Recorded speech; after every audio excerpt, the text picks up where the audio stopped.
Здравей, дядо Коледа! Заповядай! Сигурно си уморен? Седи на твоето столче, Снежанка и ти като гледам сте много млада, красива, може да сте справа, нали? Да. Обещах и дядо Коледа, трябва да го сложите по дълбата, трябва да го сложите прямо някой и... Не. И бисквитки, бърбица през комина с вълшебство, остава ви подаръците по делхата и си изяжда бисквитките и си изпива млякото. И раздават подаръци на послушните деца. Но как ще разберем кой от вас е послушен? Аз имам една идея. Снежанке, ви, дядо Коледа, направили сертификати за послушно дете? Да. Това ли са? Да. Я само да видя един сертификат.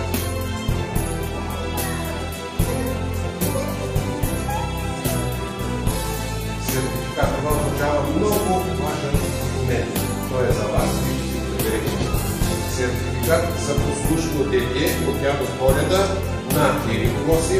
Отдолу има печата на дядо Коледа, герба на дядо Коледа и клеймото от площата на дядо Коледа.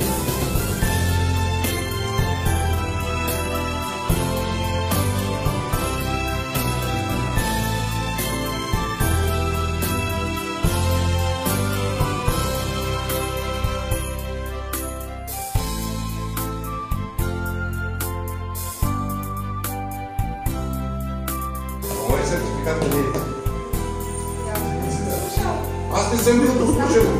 Аз често ви казвам, аз съм бил най-послушен дете на света.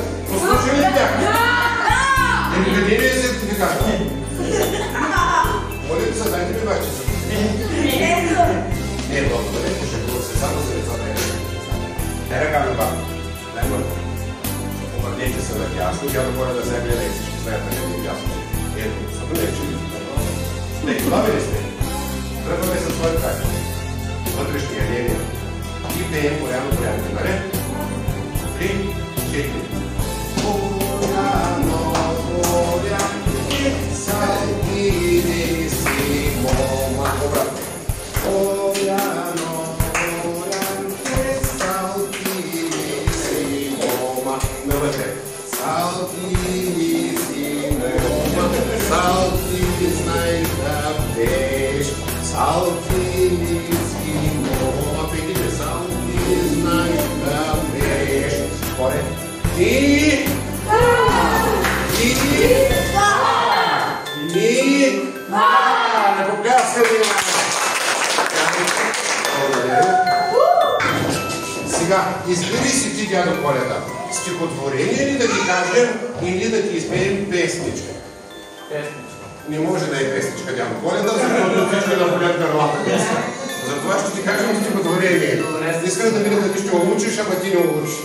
Дядо Коледа, слушате ли? Всъщност чуваш ли добре?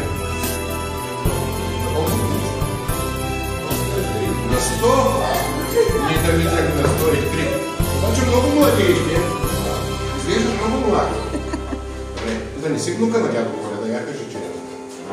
Това бил внука на дядо Коледа. Чак сега се приличаме на някога, ама не. Ще ти кажем едно стихотворение от поета, от кого беше? Валери Петров. И се казва, и забравихме името. Зимен пейзаж. Слушай внимателно, ако можеш да го запомниш от едно казване, го запомни, Северен, го запомни и после ти ще ни го кажеш. Добре ли? Да! 3, се заглавим и накрая да казваме и се хвалим. 3, 4. Зимен пейзаж от Валери Петров. Сняг през нощта навалял е навън и цял е света като гледан на сън. Бели са всички комини, градини, толкова бели, че малко са сини. Дърветата също зели дървени, съставени бели, съставени бели. И не само дърветата, правите казвам цели, всичко е ляво. И всичко така дядо Коледа белота се е сляло, че ако вземем рисователния лист и го оставим почти целия чист, би могло да се каже, айде, Поклон. Аплодисменти. Благодаря за аплодисменти. Аз мисля, че дойде време да кажем чао на тях хора. Чао.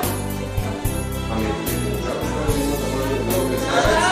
Скет си подаръци, бе. Какви подаръци? Аз ще не забравя най-важното да госпожа оператора ми подаръците. Кой ще раздава подаръци? Лика и Шпарко. Къде? Лика. Айде. Сигурен. Сигурен, аз знам, ти си сигурен. Браво, да Лика. Лика и вас, да Лика. Все някой жеста.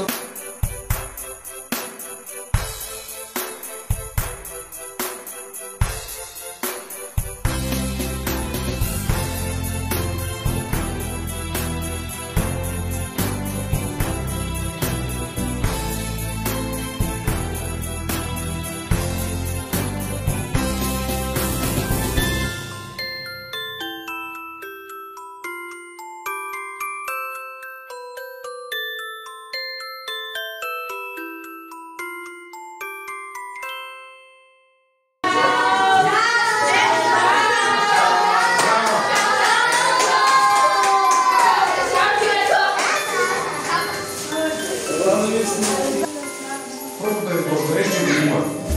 И на майки, и на бабите също благодаря. Те са най-лъчезарните усмихнати майки и баби за света. Разплясали за всички вас.